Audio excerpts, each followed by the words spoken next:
बच्चों हम लोग पिछला पाठ पढ़े थे संस्कृत भाषा या महत्व, ठीक है, और इसको कंप्लीट भी करवा चुके हैं। इस पाठ में जो है प्रश्नोत्तर जो आता है, आपको हिंदी अनुवाद आता है, फिर उसके बाद आता है दूसरा प्रश्न प्रश्नोत्तर करने का। तो इस पाठ का जो प्रश्नोत्तर है वो बहुत ही महत्वपूर्ण है। जैसे देखिए, आइए हम लोग पहले प्रश्नोत्तर देख लेते हैं और इसको मैं ग्रुप पे भेजूंगी भी। आप लोग ये मुझे शनिवार को होमवर्क के रूप में मैं भेजूंगी, आप मुझे उत्तर लिख के इसका ग्रुप में भेज दीजिएगा। तो पहला प्रश्न है संस्कृत भाषायां कति पुराणानि लिखितानि सन्ति। तो हिंदी अनुवाद करते समय आया ही था कि संस्कृत में कितने पुराण हैं, अर्थात संस्कृत भाषा में कति माने कितने, पुराणानि पुराण, लिखितानि लिखे गए हैं, ठीक है। तो कितने पुराण लिखे गए हैं? आया था ना, अष्टादश पुराणानि, अर्थात 18 पुराण।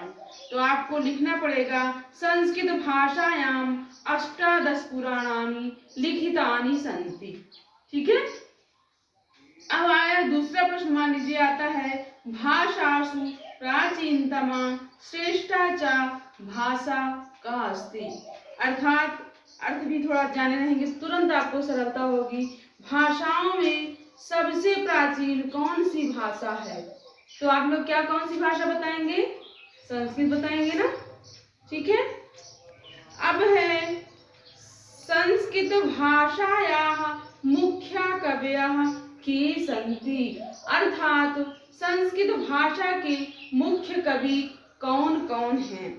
आया था संस्कृत भाषा से आप लोग लगाएंगे, लिखेंगे संस्कृत भाषायाः मुख्या कवयः कौन कौन से, याद करिए, आदि कवि वाल्मीकि, महर्षि व्यासः, कालिदासः इत्यादि कवयः सन्ति, ठीक है। अब आगे आएगा प्रश्न जब कि संस्कृतस्य आदि कवि को अस्ति, अर्थात संस्कृत के आदि कवि कौन हैं? तो आप लोग लिखेंगे संस्कृतस्य आदि कवि वाल्मीकि अस्ति। अब इस तरह जो है इसके जो मुख्य प्रश्न हैं, इनके उत्तरों को आपको लिखना है। अगले कक्षा में शनिवार तक मैं भेजूंगी प्रश्न, आप लोग उत्तर लिखेगा, वे हिंदी अनुवाद तैयार करते रहेंगे, ठीक है। अब आते हैं अगले पाठ पर। तीसरा पाठ है कौन सा? आत्मज्ञ यो सर्वज्ञ। आत्मज्ञ, आत्मा को ज्ञ माने जानने वाला, आत्मज्ञ एवं सर्वज्ञ। आत्मज्ञ अर्थात आत्मा को जानने वाला, एवं माने ही, सर्वज्ञ माने संपूर्ण सब कुछ जानने वाला होता है। सर्वज्ञ माने सब कुछ जानने वाला, अर्थात आत्मा को जानने वाला ही सब कुछ सर्वज्ञ है, अर्थात सब कुछ जानने वाला है। यदि आपने आत्मा को नहीं जाना तो कुछ भी नहीं जाना। देखिए, लौकिक और पारलौकिक दो तरह की बातें आप समझिए। हम लोग कैसा जीवन जीते हैं? लौकिक जीवन जीते हैं, लेकिन जो हमारे महात्मा मुनि ऋषि थे कैसे जीवन जीते थे? वो लौकिक चीजों से विरक्त रहते थे, पारलौकिक चीजें अर्थात पारलौकिक में विश्वास करते थे। तो यहाँ पे वही बात कही जा रही है। अब ध्यान से सुनिए, कितनी अच्छी बात कहने जा रहे हैं इस पाठ में, इस पाठ के माध्यम से। देखिए, याज्ञवल्क्यो मैत्रेयी मुवाच। मैत्रेयी, याज्ञवल्क्य ने मैत्रेयी से उवाच माने कहा, क्या कहा? याज्ञवल्क्य मैत्रेयी। पहले तो थोड़ी सी कहानी इसकी समझ लीजिए। कहानी यह है कि याज्ञवल्क्य की दो पत्नियां थी। कौन कौन सी? मैत्रेयी और कात्यायनी, ठीक है। उनकी दो पत्नियां थी। कौन कौन सी? मैत्रेयी और कात्यायनी थी।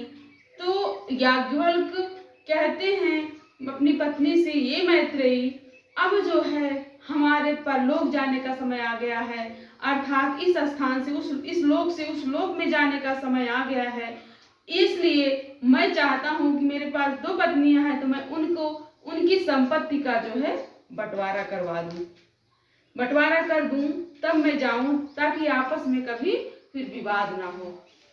तब देखिए मैत्री कितनी समझदारी से क्या बात करती है। पहले तो कहती है, प्रिय ये बताइए, यदि आप मुझे संपत्ति दे देंगे तो क्या मैं अमरता को प्राप्त हो जाऊंगी? कहती है नहीं, अमरता को आप प्राप्त नहीं करोगी। तो कहती फिर क्यों, संपत्ति से मुझे क्या लाभ होगा? तो संपत्ति से क्या लाभ है जो आप कह रहे हैं कि संपत्ति का यहाँ से जाने से पहले, तो मुझे लाभ ही क्या होगा? कहें संपत्ति से यही होगा कि आपका जीवन जो है सुखमय होगा, किंतु अमरता की प्राप्ति नहीं होगी। फिर कहती हैं तो अमरता की प्राप्ति किससे होगी? तो बोलती हैं आइए मैं आपको बताता हूँ। तो वही बात इसमें कही गई है कि धन से जो है कोई अमरता को, अमरत्व को प्राप्ति नहीं कर पाता है, बल्कि आत्मा को जानने से ही आदमी सर्वज्ञ होता है। तो आत्मा को कैसे जाना जाता है, इस बात को याज्ञवल्क्य मैत्रेयी को समझाते हैं इस पाठ में। ये सबके लिए शिक्षा है, हम सामान्य व्यक्ति के लिए भी एक देखा जाए तो शिक्षा है। क्या शिक्षा है, आइए सीखते हैं हम लोग, देखते हैं क्या है। देखिए याज्ञवल्क्यो मैत्रेयी उवाच, याज्ञवल्क ने मैत्रेयी से उवाच माने कहा, मैत्रेयी उद्यास्यन् अहम अस्मात् स्थानादस्मि। हे मैत्रेयी उद्यास्यन्, मैं ऊपर जाने वाला हूँ। कहते हैं मैं क्या, उद्यासन माने ऊपर जाने वाला हूँ, अर्थात इस स्थान से उस स्थान में, इस लोक से परलोक को जाने वाला हूँ। ततस्ते अनया कात्यायन्या विच्छेद करवाणी इति, इसलिए अनया माने ततस्ते, इस कारण से, अनया इस कात्यायनी से, 2 पत्नियां थी मैत्रेयी और कात्यायनी, तो कह रहे हैं इस कारण अनया कात्यायना, इस कात्यायनी से विच्छेद करवाणी थी, मैं आपका संपत्ति का बंटवारा करवाना चाहता हूँ। तो फिर क्या कहती है मैत्रेयी उवाच, मैत्रेयी ने कहा, यदि सर्वा पृथ्वी वित्तेन पूर्णा स्यात् तद किं तेनाहम् अमृता स्यामिति।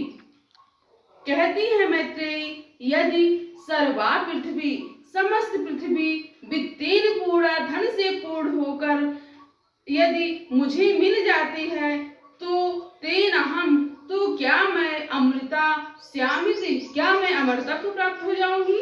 याज्ञवल्क्य उवाच, याज्ञवल्क्य ने कहा नेति। तो याज्ञवल्क्य कहते हैं नेति, नेति माने नहीं। फिर क्या कहते हैं कि यथैवोपकरणवतां जीवनम तथैव ते जीवन स्यात्, अर्थात जिस तरह, यथै माने जिस तरह, उपकरण से युक्त अर्थात साधन से युक्त जीवन होता है, तथैव मतलब जिस तरह साधन सुख सुविधा रहती है, लोगों का जीवन होता है, क्या होता है, थोड़ा सा भोगी होते हैं, थोड़ा विलास में जीवन होता है, लेकिन अमरता को कोई प्राप्त नहीं करता है ना, क्योंकि सुख सुविधा से क्या होता है, कोई अमृत को नहीं प्राप्त कर सकता है। तो क्या कह रहे हैं कि नहीं, इस सुख साधन से क्या होगा, आपका जीवन थोड़ा सा सरल हो जाएगा, उपकरण युक्त हो जाएगा, साधन संपन्न हो जाएगा। तब क्या कह रहे हैं, अमृत तत्वस्तु नाशास्ति वित्तेन इति, अमरता से तो नाश, अमृत तत्वस्तु नाशास्ति, अमृत जो है, धन जो है, अमरता का साधन नहीं है। अर्थात आप ये सोच लें, जैसे हम लोग क्या करते हैं कि वर्तमान समाज में अर्थ प्रधान समाज है ना, जिसको भी देखते हैं कि बहुत सुख संपन्न है, जिसके घर में सारी सुविधाएं हैं, तो हम लोग सोचते हैं वो बहुत अमीर है। अमीर कुछ भी नहीं है बच्चों, अमरता तो क्या है, क्योंकि एक वास्तविक सत्य है जीवन का, क्या है वो, आत्मा, आत्मा को जानना ही वही वास्तविक जीवन है, वही वास्तविक सत्य है। इस लौकिक जीवन में एक रंगमंच पे हम लोग नाट्य की तरह इस रंगमंच पे अपना जीवन जी रहे हैं और चले जाएंगे, लेकिन जब हम आत्मा को नहीं जान पाए, अमरता को नहीं प्राप्त हुए, हमारा जीवन फिर इसी संसार में आएंगे, फिर जाएंगे, फिर आएंगे, फिर जाएंगे, लेकिन अमरता को नहीं प्राप्त कर सकते। उसके लिए सिद्धि की प्राप्ति होनी चाहिए, उसके लिए इन सब चीजों से विरक्त होना चाहिए। किन सब चीजों से? लौकिक चीजों से, जिसमें हम लोग रमे हुए हैं, जिसको हम लोग सुख का साधन मानते हैं। तो कितनी अच्छी बात कही जा रही है कि वास्तव में यही जीवन है ना। तो कहती है कि जब इस धन से मुझे अमरता की प्राप्ति नहीं हो सकती, तो कैसे एनाहम नामृतास्याम किम अहम तेन कुर्याम। कह रहे हैं हे प्रिय, मतलब कि मैत्री कहते हैं किससे? याज्ञवल्क्य से, उनके पति थे, उनके स्वामी थे। कहती है हे प्रिय, एनाहम मृतम, जिससे अमृता की प्राप्ति नहीं हो सकती, किम अहम तेन कुर्याम, उसको लेकर मैं क्या करूंगी। यदेव भगवान केवल अमृतत्व साधनम जानाति तदेव में ब्रूहि। हे भगवान, हे मतलब अपने पति को कहती हैं, हे स्वामी, केवल अमृतत्व साधन, जो अमरता को साधन को जानाति, जो ज्ञान कराता है, जो अमृत तत्व का ज्ञान कराता है, तदेव में ब्रू, वही मुझे बतलाइए। ठीक है, मुझे ये धन नहीं चाहिए, मुझे ये वित्त नहीं चाहिए। याज्ञवल्क्य उवाच, याज्ञवल्क्य कहते हैं, प्रिया ना सती तुम प्रिय भाषसे। प्रिया, तुम तो मेरी प्रिय हो, और न माने हमारी प्रिय हो, और प्रिय भाषा से, तुम तो मेरी प्रिय हो और प्रिय भाषा से माने बोलती भी हो। तो एहि उपविश व्याख्यास्मि ते अमृतत्व साधनम। एहि उपविश मतलब मेरे पास बैठो, व्याख्यास्मि अमृतत्व साधनम, हम अमरता के साधन के विषय में तुमसे विस्तृत व्याख्या करते हैं। तो बच्चों, इतना पहले आप लोग दोहरा के आइए, अगला जो है क्लास में पढ़ाएंगे। धन्यवाद।